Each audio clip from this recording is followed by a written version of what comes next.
Welcome back to Broken Electronics. I'm Lee, and it's so good you could spend some time with me here today. Now, in our last video, you saw me taking apart my PowerMac G4 Quicksilver, which you can see kind of over here in pieces, with the idea of taking it from being a brick and getting it to work again by replacing the power supply. In that video, we got the power supply completely out. Now we need to put the new power supply in and hope that the thing boots. I hope you're going to be interested in taking a look at that whole process, and if you are, please stay tuned.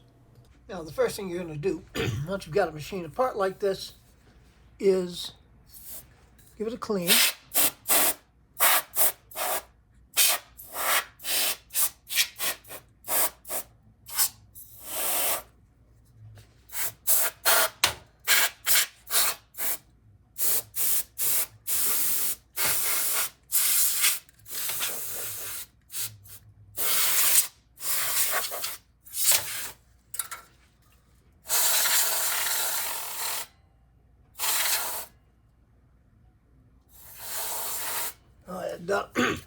Dust is flying around like crazy.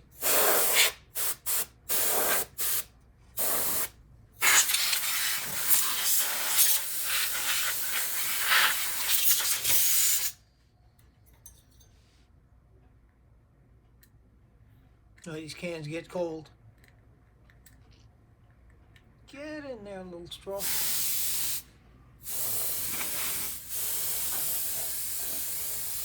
Okay. Now, I'm going to get the vacuum cleaner and maybe try to pick up a little bit of that too. I don't think we need to memorialize doing that forever, so please stay tuned. Okay, I think the biggest pain of this is going to be snaking this cord back down here. The first one to start with would be this. These are the large and small logic board connectors. Put those down there. All right. Now, having done that, we have two Molex connections, the double, which is this one. Heading down there, and the second Molex header. All right, these are the two Molex connectors for the optical drive. They'll stay in there. Let's put the single Molex through now.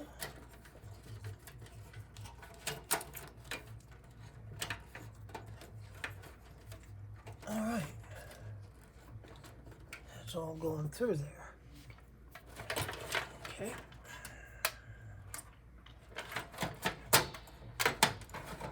Now, can we get the power supply in there now?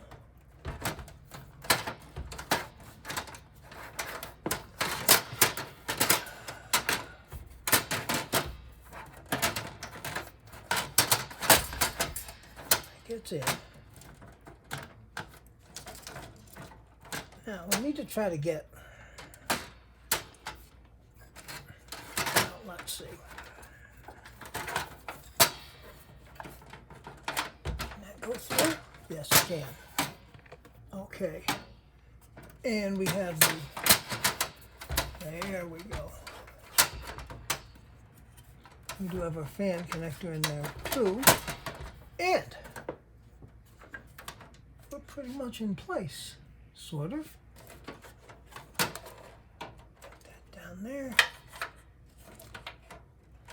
And up there. And then, okay. That seems to work. All right.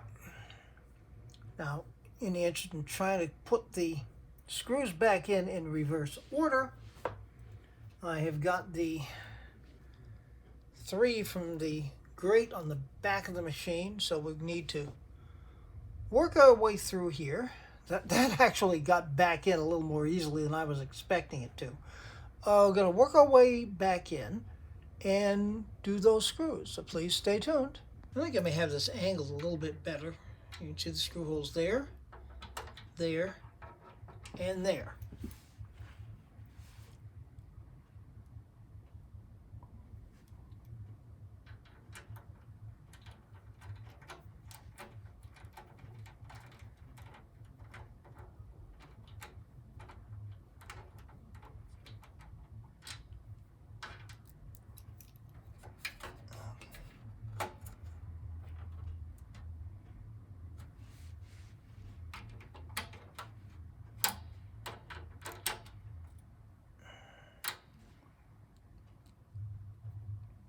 Let's try this one first. I think that, yeah, the hole's a little more accessible there. And if we get one in, that should help with the process.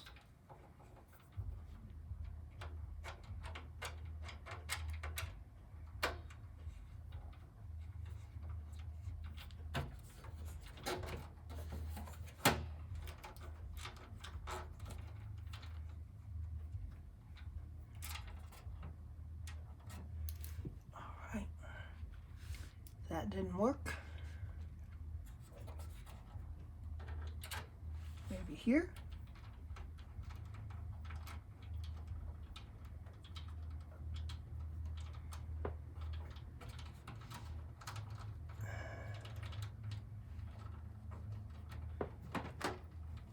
Okay.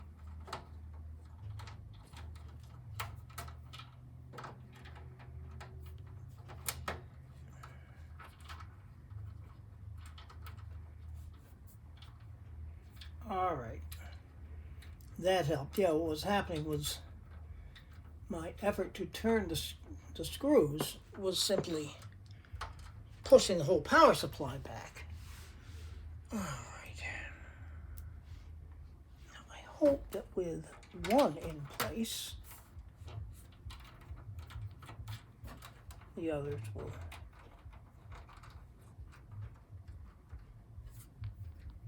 Okay, there we go. So that's 2. And now for the 3rd.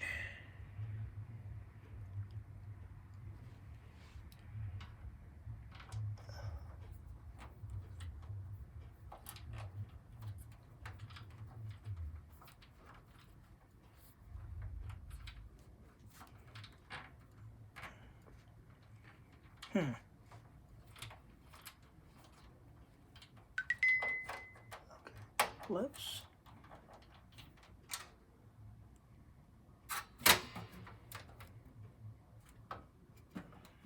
I see.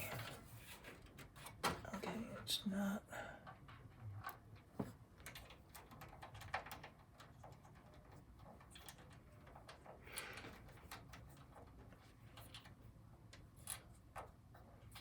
There we go. There we go.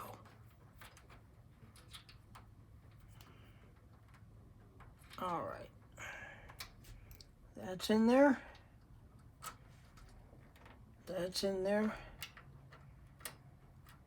That's in there. Now that should stabilize everything here. Turn this back around. Okay, let me get this reset up again. Please stay tuned. All right, let's change the bit in the screwdriver here.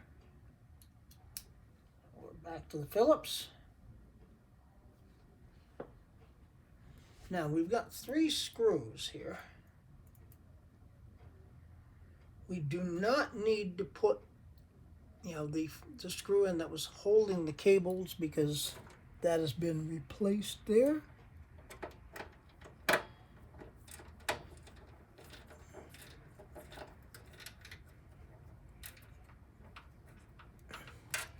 That was easy.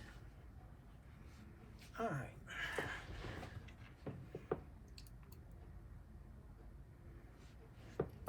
And now, I know I'm going to block you here, but I kind of have to see. Shoot. I kind of have to see what I'm doing too. It's a very, very magnetized screwdriver, which is good, but the screwdriver itself does tend to get caught. All right. Got that heading back in, and that's back in. All right. Now, one more. One that's kind of a pain to get at. Up in here.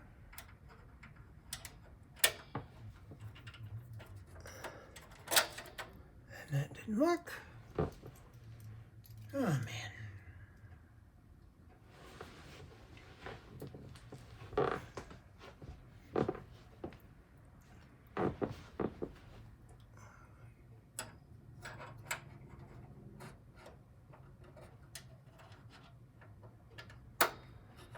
I think that's heading into place.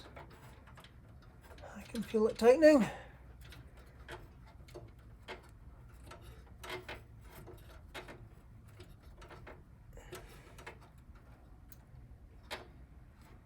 Okay. Power supply is back in place. Now, fan connection.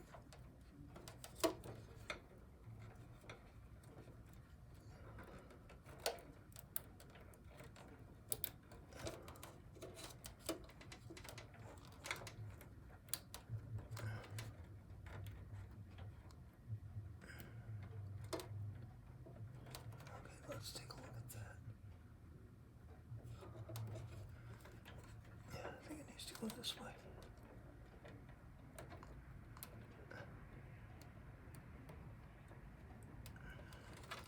Maybe not. Oh, boy. Okay.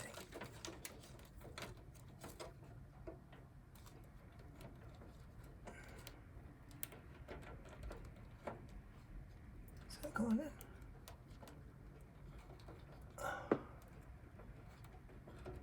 Yeah, I think that's it. All right.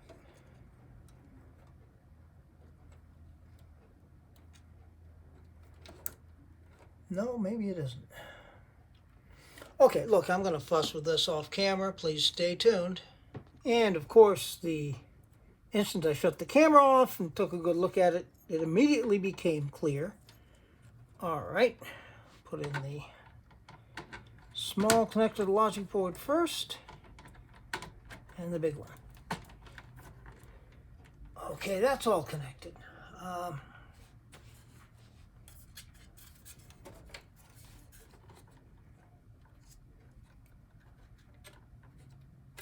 Well, before I plug in the drive, let's get the Molex splitter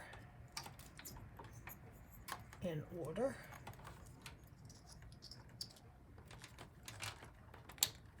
There's that. And the floppy power connector.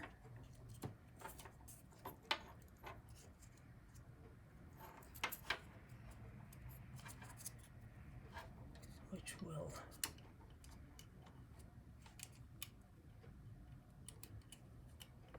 connect thusly. There, that's connected. And then finally,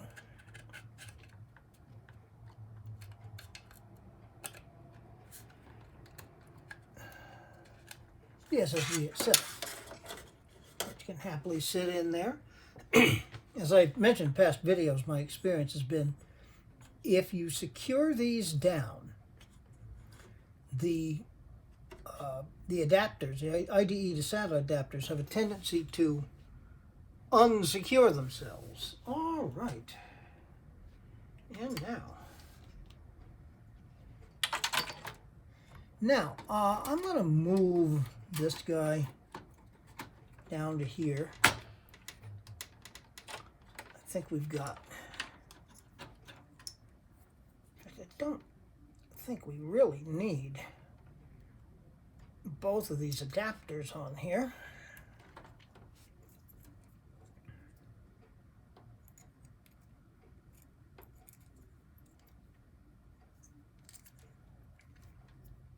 Oops.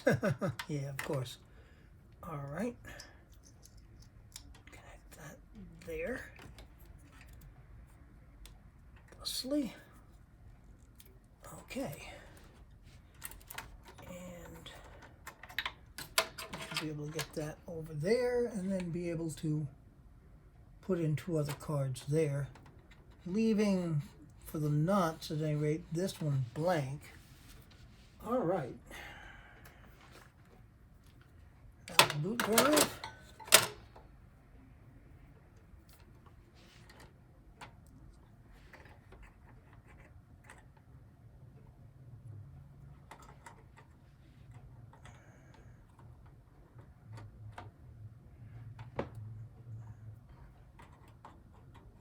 There we go.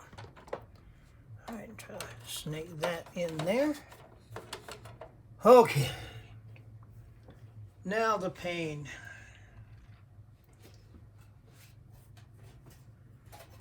We've got the optical drive and the zip drive.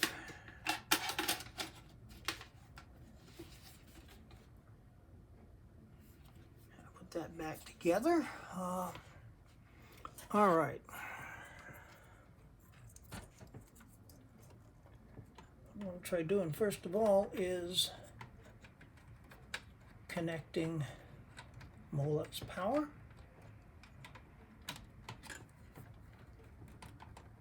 Okay.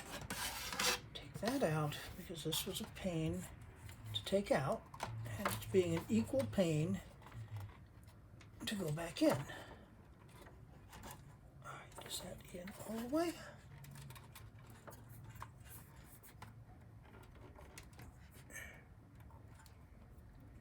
Okay. No, it isn't.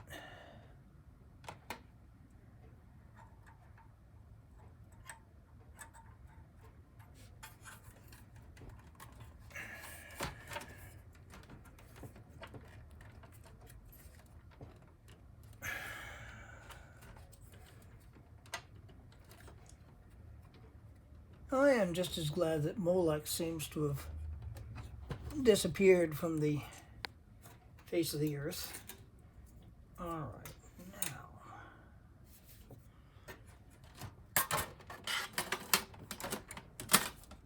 So I've got a zip drive there.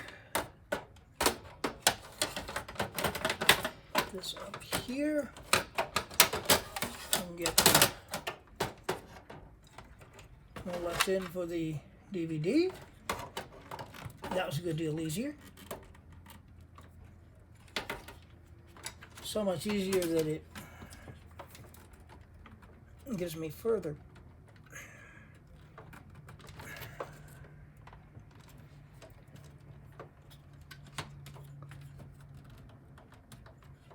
Well, I'm just going to hope that zip drive works. If it doesn't, it's hardly the greatest loss in the world. All right. I'll move that over there. Let's get our drives back into place here. See that screw there?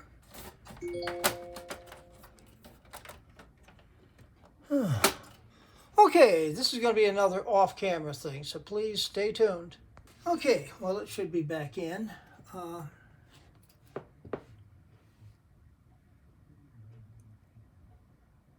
now the 4 screws. This is the easiest one to reach. I have not at this point yet connected the IDE cable. Partly because getting this screw in is going to be easier without the IDE connected.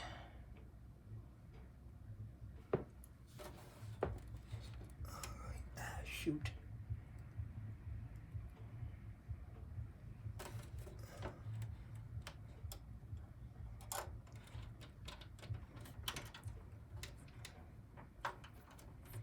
There we go.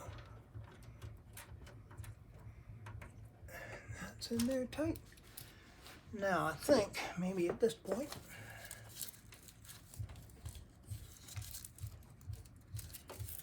we can go ahead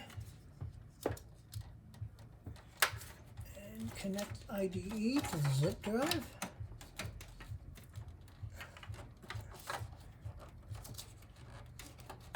All right, that's in there.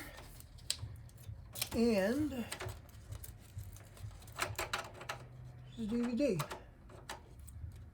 Get in there. All right, that's. I sure hope that's in. Okay, now. Got 2 more screws to do here.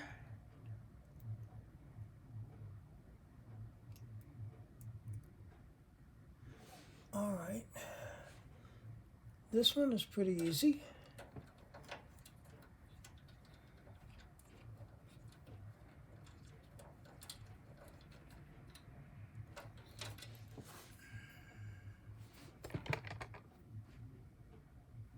Okay. And one that's kind of a pain, hopefully won't be too big a pain. Particularly since I'm using a longer screwdriver now. Get in there. I think we got it.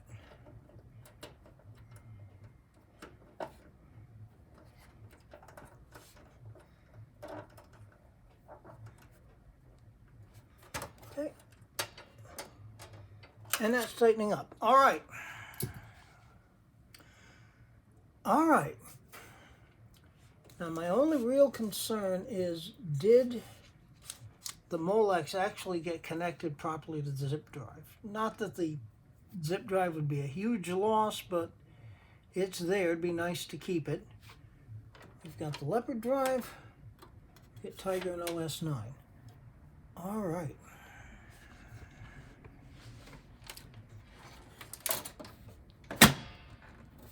Well, we should be ready to give it a try. If you want to see how that goes, please stay tuned. Okay, here we go. I try to avoid saying moment of truth because it's such a cliche, but I suppose here goes nothing is about the same. Light came on. It chimed. Light on the Apple Cinema display, the older one, is on.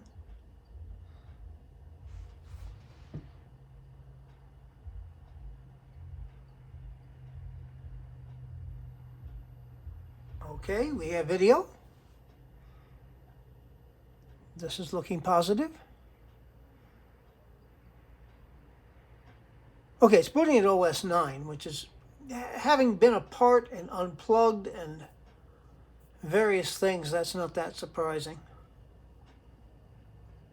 We'll see once it gets booted. But, my God, it's working again.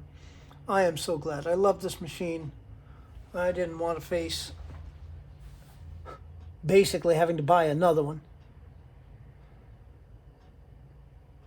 All right. Okay. Waiting for the control strip. There's a control strip. And there's all our drives. Okay. Let's go into control panels and startup disk. Okay, Tiger is there. Leopard is there. DVD drive just ejected. I have no idea why. Okay, let's restart. See if it boots into Leopard.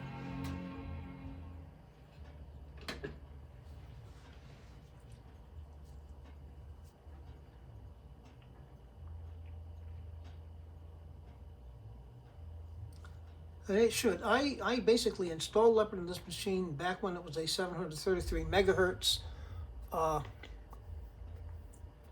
G4 Quicksilver. I upgraded it to a dual 1 gigahertz. Nope. Back to OS 9.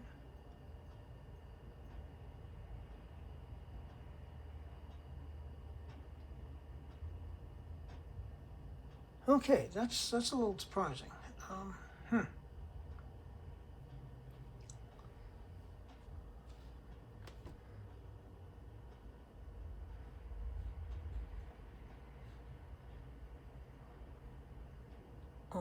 right.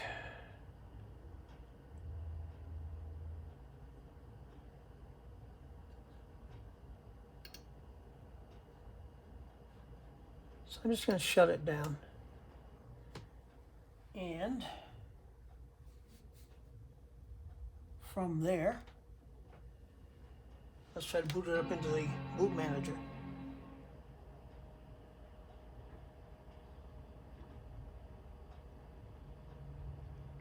Yeah, I'd kind of hate to lose Leopard on this. I don't know why it's not booting into it.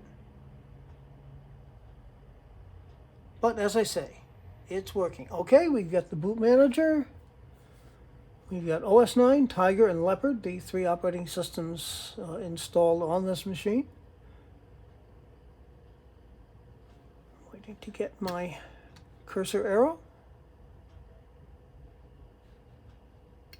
Select Leopard, and here we go. Okay, and we've got our Apple.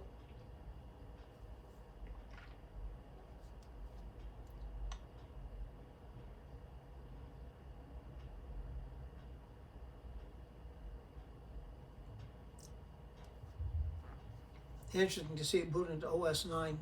This machine runs OS 9 very, very well. It's a lot of computing power for an OS 9 machine.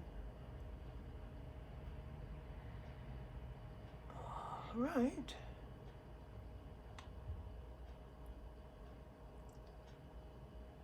As you saw, of course, the Leopard boot drive is connected via Firewire 400 on an internal port,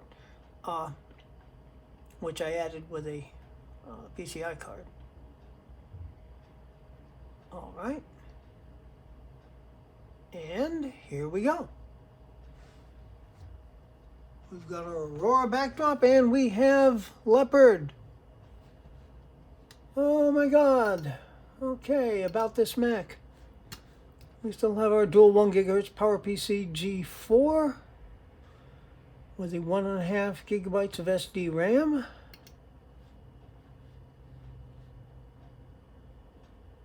All right. Okay, well, we don't really need to look at that. We don't really need to look into this. We will take a closer look at this. I do have upgrades in mind for this machine, which is kind of why I needed to get it booted. Actually get some power to it. All right, it worked. It is a fiddly process. I will state that once again, but it does work. So, hey, if you have a Quicksilver and a dead power supply, you can find them on eBay. All right, so upcoming, we're going to have a couple of upgrade videos on this machine, and then a wrap up of those upgrades, and then we'll see what else we come up with. But I think we can end the video right now on a high note. Be good to other people. Other people really need it, and they deserve it. We'll make this place a better world yet. Be good to yourselves so you can enjoy the better world. It's not. So take very, very good and careful care of yourselves in these difficult times. Yeah, we'll have more content on the Quicksilver, absolutely, and more stuff as it all comes up. So until it does, this has been Broken Electronics.